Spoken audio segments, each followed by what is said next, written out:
Welcome to Knitting in Switzerland.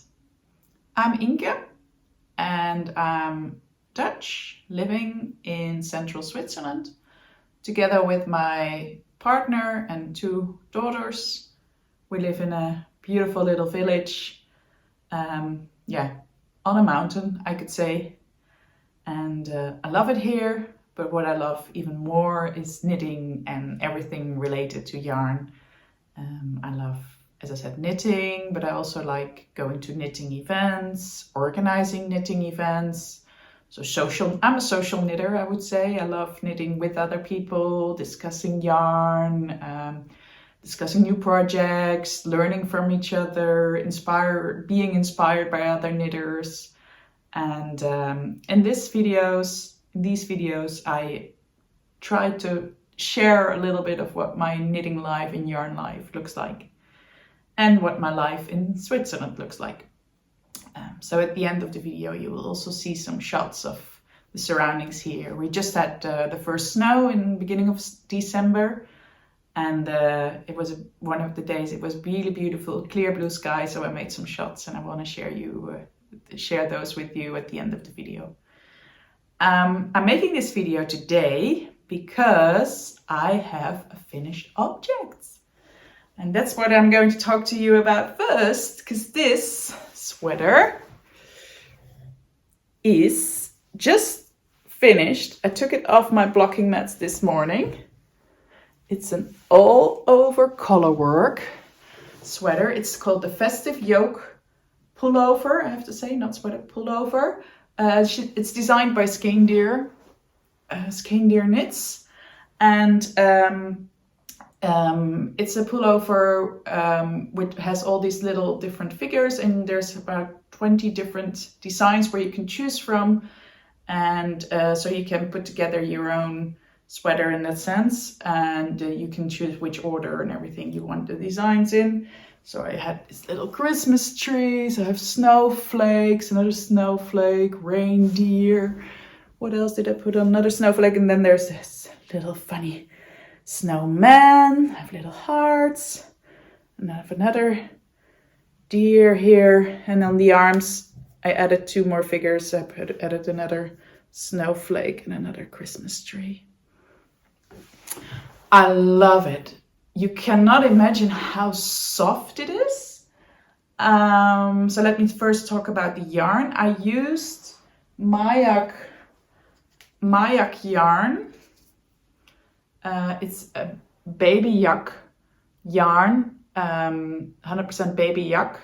This is the darker color, is called Night Flower. It's a lace weight, so I held that double. And for the main color, I used the same Myak Baby Yak, but in dusty pink. And as you know, yak is soft. For me, it always feels more soft than sheep wool, I would say. And baby yak is then again softer than normal yak. And I cannot have this itchy rustic yarns on my skin, but this I can have, and this is just the softest. And my daughters this morning were both like just giving me lots of hugs because they liked the sweater so much, because it was so soft. And so absolutely love this yarn. I can highly recommend it. Because it's lace yarn, I held double all the way. So I used, I think I used about 4 skeins of the main color and 2.5 skein of the contrast color. I didn't really measure really well, so I'm sorry, I don't know the exact amounts I used.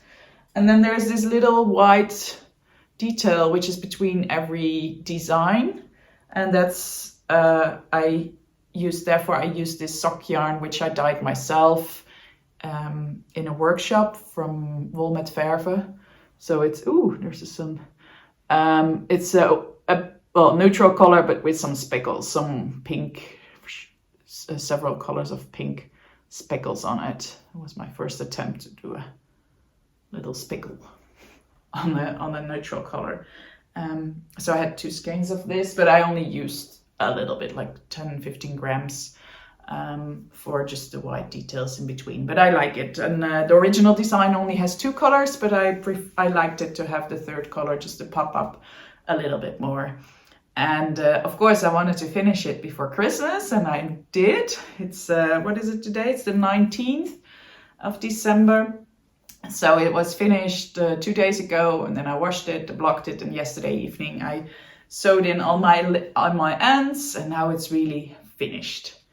Yeah, so I'm so happy with it. So I'm going to wear this the rest of the year, I'm sure. And probably next year, beginning of next year as well, until it's too hot to wear it. Because it is really hot. It's not only soft, it's only very warm. It's a very nice warmth. Yeah, I keep on touching it. It's a very nice warmth that stays underneath. I'm wearing a t-shirt underneath. Yeah, so it's definitely warm enough, and I hope it's not going to be too hot in this room today because the sun is out. As you might have seen, you can see there is some sunlight going in the room. If the sun is too much on the windows here, our house warms up a lot. So I hope I don't get too hot in this sweater today. But for now, it's totally fine. As I said, I absolutely love it. And what I love even more is that it fits perfectly on my skirt, because that's the other thing I'm wearing today. It's this skirt, which you cannot see very well now. Wait, let me see if this works. I'm going to stand on my chair. You can see the skirt. This skirt I knitted last year. It's designed by Selma from Little Big Knits. Oh, I don't know her surname. It's a very difficult surname. It's a Finnish surname. I'm sorry, but she's Canadian and she has a really lovely YouTube channel, Little Big Knits.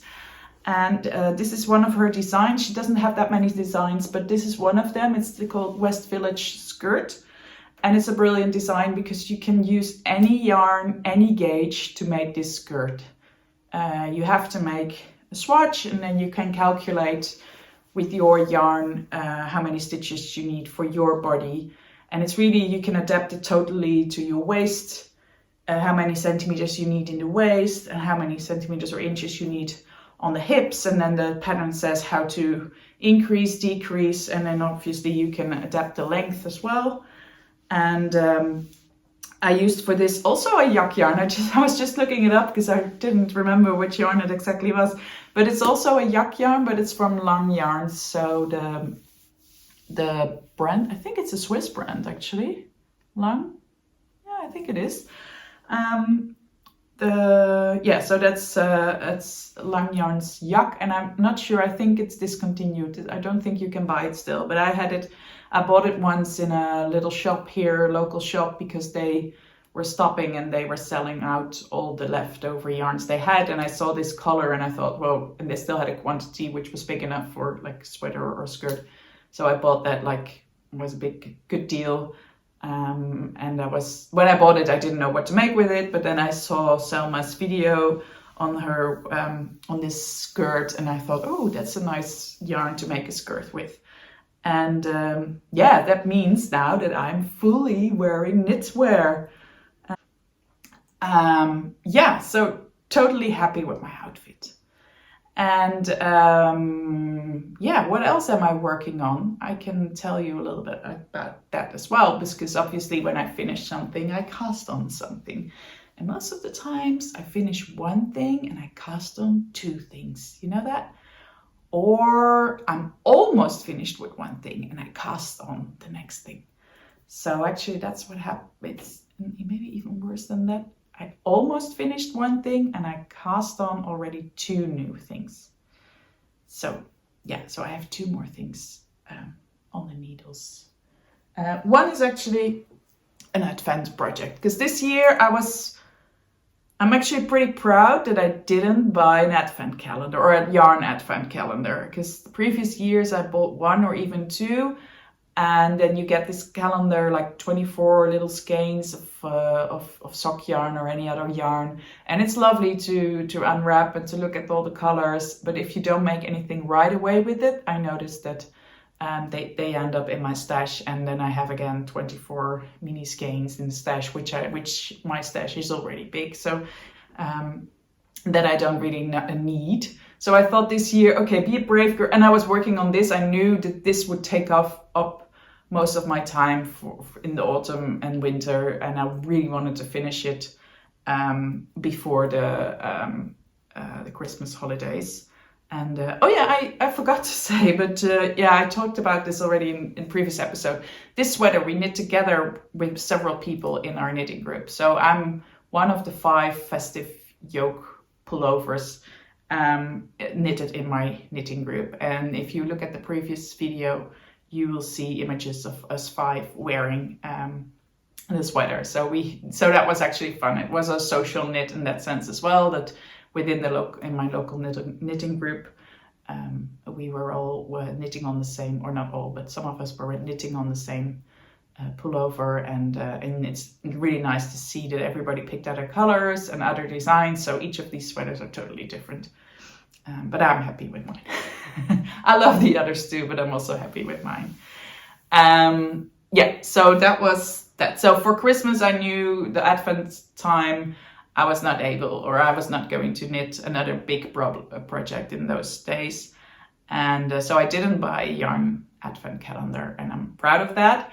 But then like Advent came, well, like end of November, it started itching a bit, like I do maybe want something just for a special thing for the Advent time, because I do like this like 24 days that you have something to do, but I didn't want something big, but something small. And then I found online, I ran into Arne and Carlos. You probably know them, these Norwegian guys who are brilliant knitters, brilliant designers, and they have their YouTube channel with loads and loads of videos.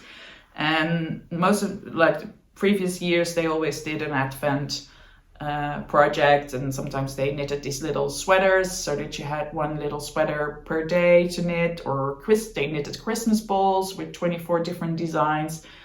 And this year they designed a Christmas stocking, so just one sock, a Christmas stocking, and they would give you, or they are giving you 6 rows per day to knit on this sock with a design. So they designed the sock, and they only give you 6 rows per day of the design.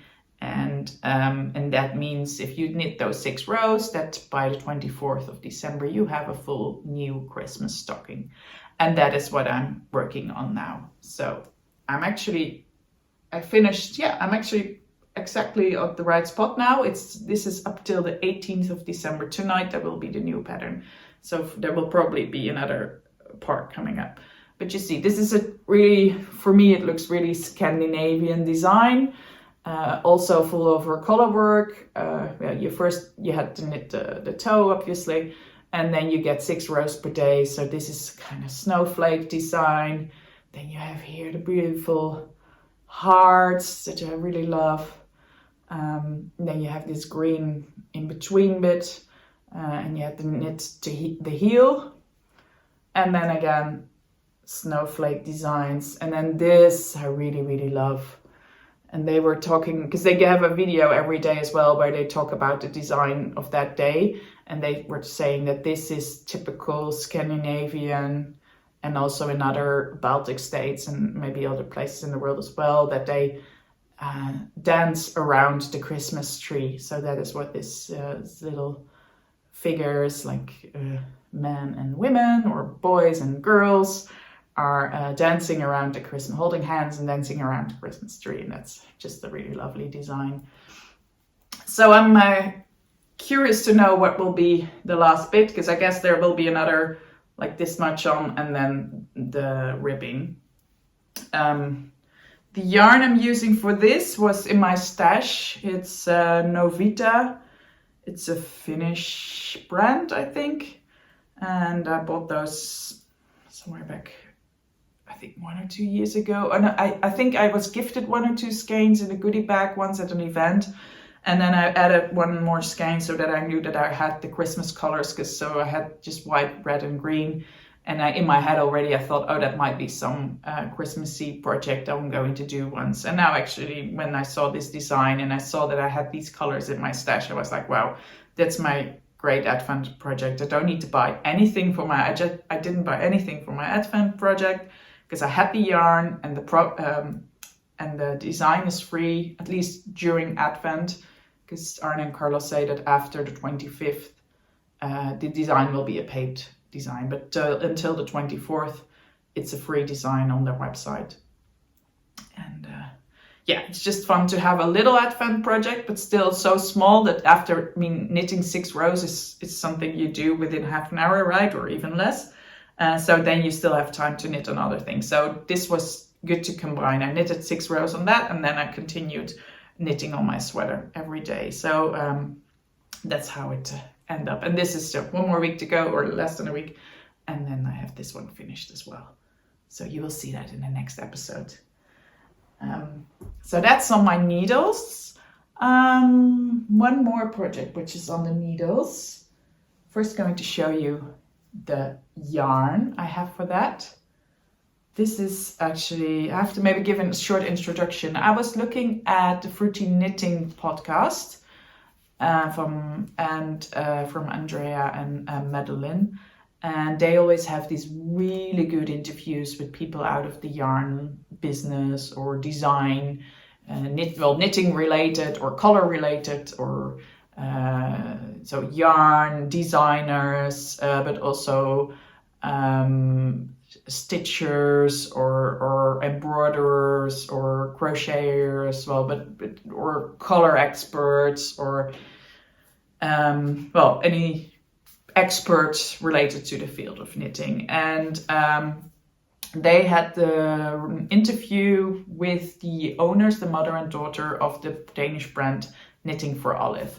And of course I knew about Knitting for Olive. Well, I knew the brand and I knew a little bit about the story, but I didn't know the full story. And that was really nice. Watching this interview, you really get to know the people behind the brand. You hear their history, their story, and how it all started and how they developed the company. And I was really surprised to hear how quickly actually they grew from just a little company of a mother and a daughter into this big thing they are now. And they were also talking about their yarns and how they developed the yarns. So how did they find the material? How did they decide upon the colors and the importance of the colors? And then the design. So the daughter is more part of running the yarn business, and then the mother is the designer behind the brand. She started with designing baby, or like small children baby clothes and accessories and things, and then later on also for adults. And I must say their designs are brilliant. That's really, for me, it feels the Scandinavian design. A lot of the items have just one color, pretty neutral colors, but obviously you can make them in any color. But also the designs look very timeless, like you can wear that forever and you can give it up to the next generation. And so far, looking at that interview, I decided, I definitely want to knit something designed by Knitting for Olive, but then obviously I also want to knit it in their yarn.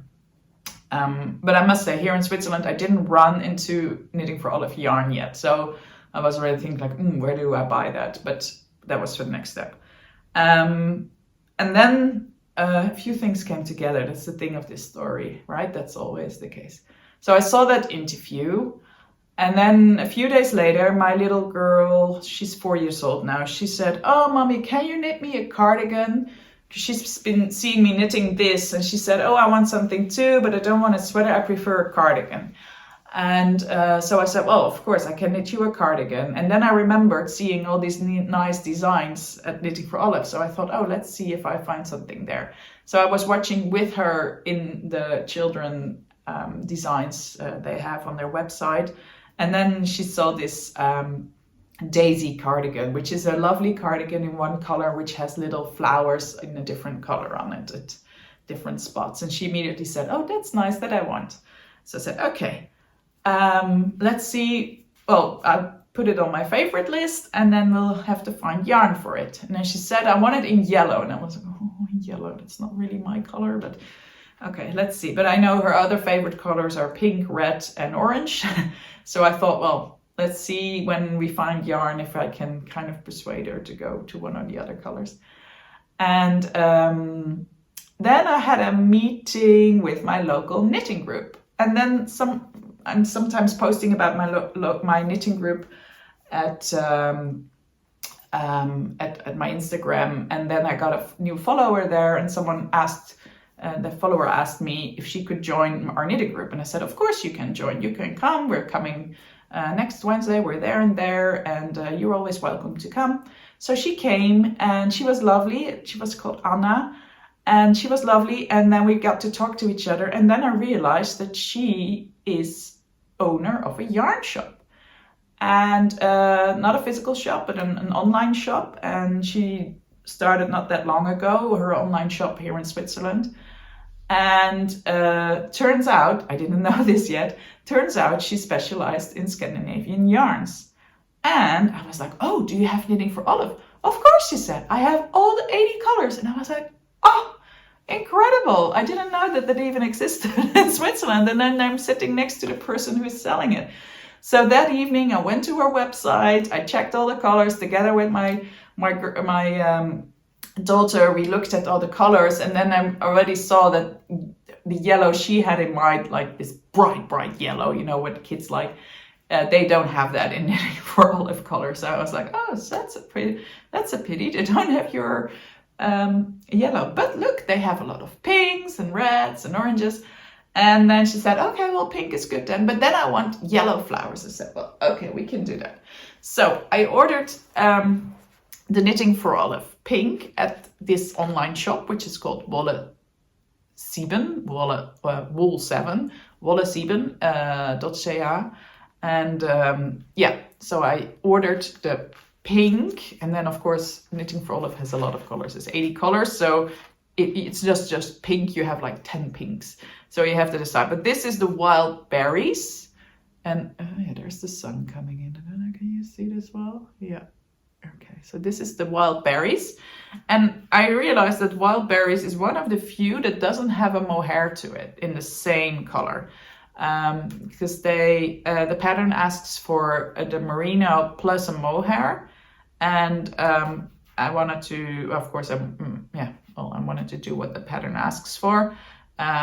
So this soft silk mohair, I added using a slightly different color, which is called Plum Rose. And you can see there's a small color difference between the two, but I think it works out really, really nice. I made a swatch.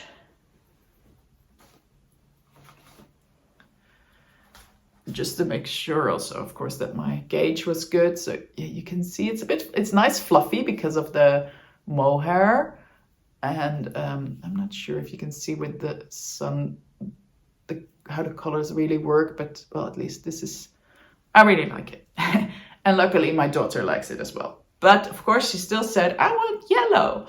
So I was like, okay, so we go for the yellow flower. So I looked in my stash and I found yellow. I found this, like one of these little mini skeins. This wasn't from an advent calendar, but it could have been. It's from Wolverhalen. It's a Dutch dyer. Yeah, now the sun is in the way, right? It's a Dutch dyer, and she has her own shop in the Netherlands. And I was there this summer, and I bought a lot of yarn, but also a bunch of these minis to give away and also to keep.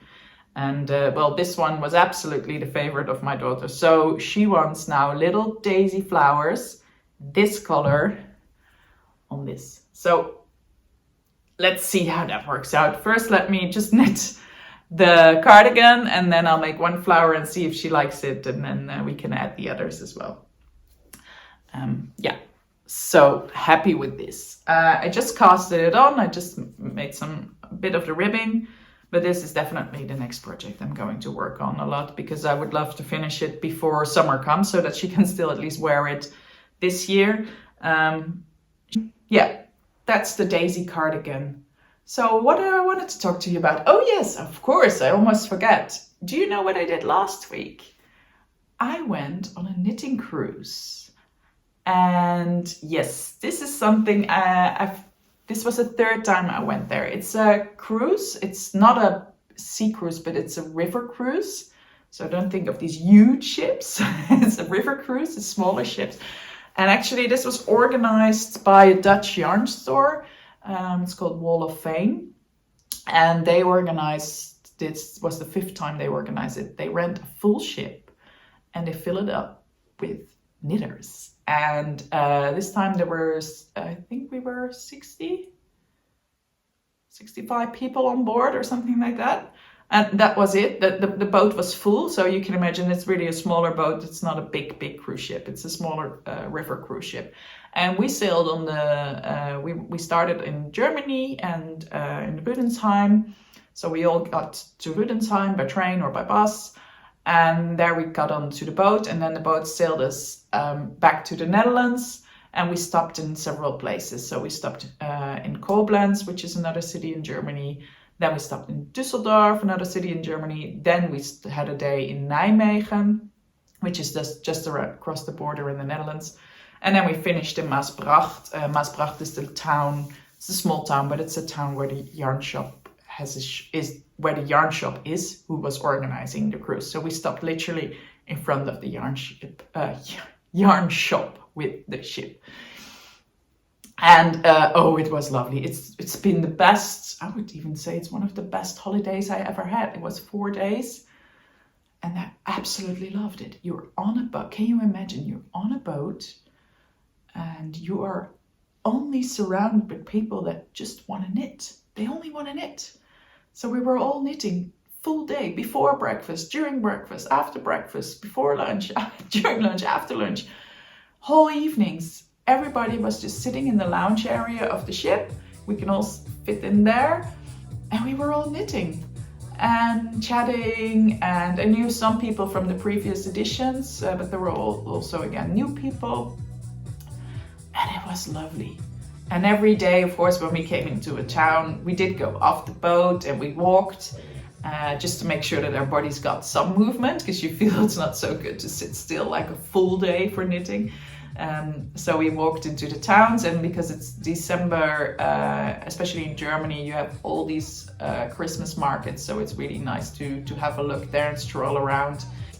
And yeah, I just love it. I just love, of course, I like going on holidays with my family as well. Don't get me wrong, that's nice, but it's different, you know. It's different when you have your kids with you and your partner, and when you're then in a holiday, you always do these things that most of the people like, which I'm the only knitter in the family, so most of the time we're doing things that I'm not knitting, and and if I'm then on my own on a holiday without the kids and my partner, and I can do like full-time knitting, I'm just over happy. It's just so nice. And then the connections you make with other knitters, it's just so easy. Everybody is just open and you always have something to talk about. It felt really like we had 60 friends there on the ship. So that was really, really great. We also had some workshops on board. These are voluntary. You can sign up for them in advance. I did one workshop with my friend Miriam. Miriam is the fastest knitter in the world. She's in the Guinness Book of Records. She's Dutch, and she's been knitting all her life, obviously. And she also makes knitting designs, and she teaches a lot of workshops. And one of her newest designs was a double knitted cowl, and I never double knitted anything before, so the workshop was about like the basics of double knitting. So how this works, that you have color work. So double knitting means that you make actually with 2 colors, you make a 2-way design, so that here you only have the color work on the front, and on the back you just have the floats. But then you have on the back side, you also have the same figure, but in contrast colors. So here you have the light background color with the dark design, and then on the other hand, with double knitting, you knit exactly the same, but then opposite, so dark background with the light design. So you're knitting actually 2 sides at the same time. And this is nice for a cowl because then you can wear your cowl both sides. So she taught us the basics of double knitting, and I understand now how it works. I also found it was really difficult, so I made this very small swatch, and I was like, okay, I get it, but this is not a technique that I'm already going to use now for a bigger project. I think I need to practice it a bit more. And knowing that I have so many other projects that I want to finish and want to work on, I don't think this is not highest on my list to do, but maybe in the future it will come. And yeah, so Miriam is a good teacher. She told me that, and I already followed several classes with her, and she can explain very well and really step by step, and I really like her way of teaching. And so thank you, Miriam, if you're looking, if you're watching. Yeah, so that was my knitting cruise, which I liked. Quickly, maybe about some other things that are going on. I'm still working, spending a lot of hours working on my yarn bombing project. I talked about this also a lot already in the previous episodes. I'm running together with a friend a big yarn bombing project here in the community. It's a community yarn art, we call it. Meaning that we wrap items in public space, so trees, fences, and these kind of things. And this time we're going to wrap a full house with knitted and crocheted items. And for that we are now, we have a group of volunteers. They're working with us, they're helping us, and we are all knitting now little squares, 15 by 15 centimeter, which are shingles, we call it in English, which is a typical way, traditional way how they cover walls here, outside walls from houses. So most of the time they're wood, and they are like all over the walls in a overlay technique. And we thought it would be fun to copy this traditional building constructing technique with yarn, and we're going to cover a full house, which is one of the oldest houses here in the community.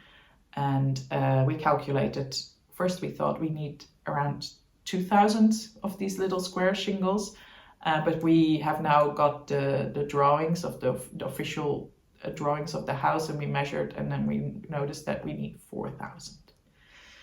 So we have around 700 now. And I just got these delivered in my mailbox this morning, so I can show you these. Somebody made these. So these are examples of these little squares. You can make them in any color, any design. Yeah. And she has this is one lady who made a bunch. And yeah, as said, we have already around 700-800 now. So we're on our way, but we're not at 4,000 yet. We need to have 4,000 by mid-March, so we still have some time to go, but we also still need a lot. So everybody who feels like, yes, I want to join, please do. Just knit your squares, 15 by 15, or crochet, or whatever you do, weave, and then make sure we get them in time before mid-March.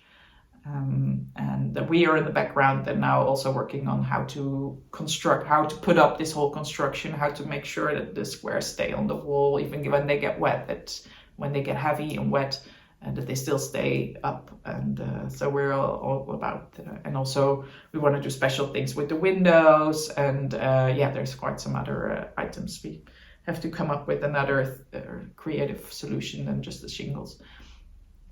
So that's what I'm working on. And yeah, so that's for the coming months, big thing on my agenda.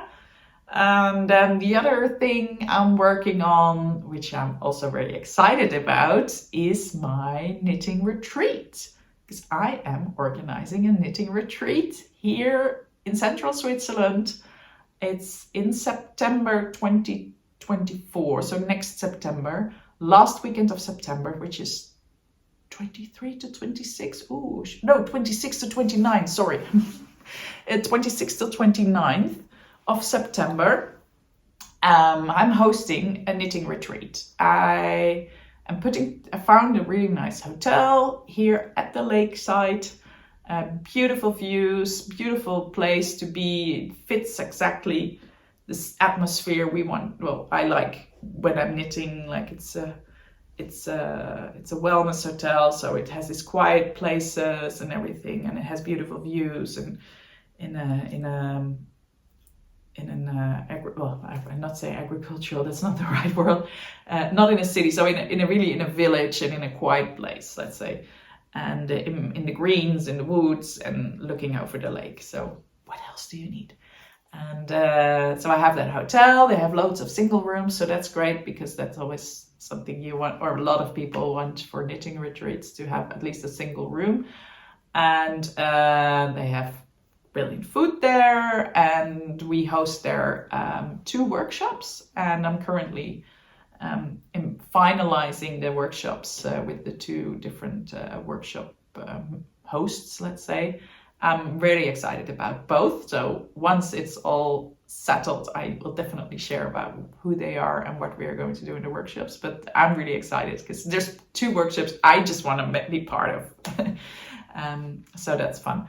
And then I have a social program, or like activities we do together. There's also free time.